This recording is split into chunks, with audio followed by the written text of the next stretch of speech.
Fanta has been one of Coca-Cola's best-selling beverages for years, but not everyone knows that it originated in Europe. More precisely, the predecessor of Fanta was invented, believe it or not, in a factory in Nazi Germany. However, the Fanta we know today actually originated in Italy 20 years later. But let's clarify things a bit. Fanta was actually created to solve supply problems. But what was missing exactly, and who came up with the original recipe for the real Fanta? To find out, we need to take a leap back in time of almost 100 years. Hello, welcome to Business Secret, and today we're talking about the history of Fanta. The story of Fanta begins in 1929 in Germany, during the rise of Nazism. After the collapse of the American stock market, the economic situation in Berlin was dramatic. In such an environment, the popularity of a figure like Hitler could only rise. Hitler capitalized on the hardships of recent years, the inequalities that had been created in the preceding years, the hatred towards minorities, and the economic difficulties faced during the early years of the Weimar Republic. On January 29, 1933, Hitler was appointed Chancellor. The main economic factors that led to Hitler's rise are diverse and complex, but today we are interested in understanding what it was like to be an entrepreneur under the Nazi dictatorship. But first, let's take a leap across the ocean and see what was happening in America. It is from there that we need to start, in order to discover the origins of German Fanta. The president of Coca-Cola, Robert Woodruff, wanted to expand his company beyond American borders. To achieve this, in 1926 he established a foreign department, which later became the Coca-Cola Export Corporation, with the obvious goal of establishing relationships with foreign countries. In a short period of time, Woodruff had set up bottling plants for Coca-Cola in 27 countries, including Germany. The process was simple: the country provided the sugar, and Coca-Cola sent the flavorings. And thus began the boom in Coca-Cola sales worldwide. In 1928, Coca-Cola became the main sponsor of the Olympic Games in Amsterdam. The branding of the American beverage covered the entire city. It could be found on hats, in newspapers, and on every wall. Essentially, Coca-Cola was contributing to shaping the American myth in the European collective imagination. Woodruff had also opened a branch in Germany, which, despite selling well, was poorly managed from a financial perspective, risking bankruptcy. This brings us to 1933, the year when two things happened. Max Keith, a German by birth, became the director of Coca-Cola's German branch, and Adolf Hitler came to power. At that moment, the German economy seemed to be recovering, thanks in part to the Nazi Party's measures to combat unemployment, particularly through investments in heavy industry. However, it is unclear whether these measures actually allowed for economic recovery, or if the party manipulated the numbers. According to data from Hitler's rise to power until the outbreak of World War II in 1939, the number of unemployed in Germany was practically reduced to zero, from 6 million unemployed in 1933 to only 302,000 in 1939. In this context of recovery, Max Keith manages to solve the financial problems of the German branch. He goes even further: he succeeds in making Coca-Cola a daily household product throughout Germany, thanks to a powerful marketing campaign that outshines the competition. However, to keep his business afloat, Max had to collaborate with the Nazi Party. After all, it was known that you were either with the Third Reich or against it. There were no significant alternatives. Moreover, Germany had become the largest market for Coca-Cola outside of America.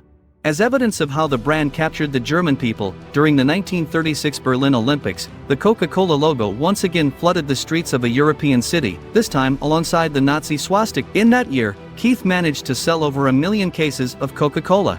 Things were going smoothly for Keith, but after the Olympics, an unexpected event occurred: Hitler's four-year plan.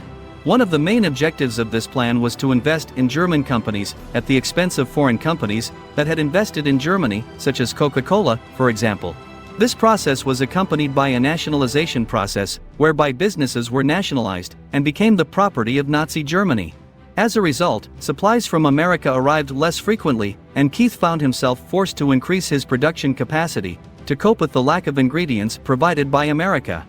So, by 1938, Coca-Cola had 43 operational factories and another 9 under construction in Germany.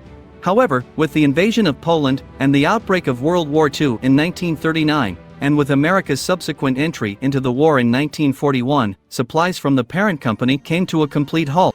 Keith found himself in a difficult situation. He risked being arrested due to his obvious ties to the Allies, and faced the nationalization of his factories, just as it had happened to the German subsidiaries of General Motors and IBM. Fortunately for Keith, he was friends with Franz Gertner, the Minister of Justice, who managed to secure him a position in the government's office for enemy properties. Thanks to this new position, Keith took control of Coca-Cola factories in countries occupied by the Nazis: France, the Netherlands, Belgium, and even Norway. Essentially, he became a Nazi in all but name. However, the problem remained of finding the ingredients for Coca-Cola's formula.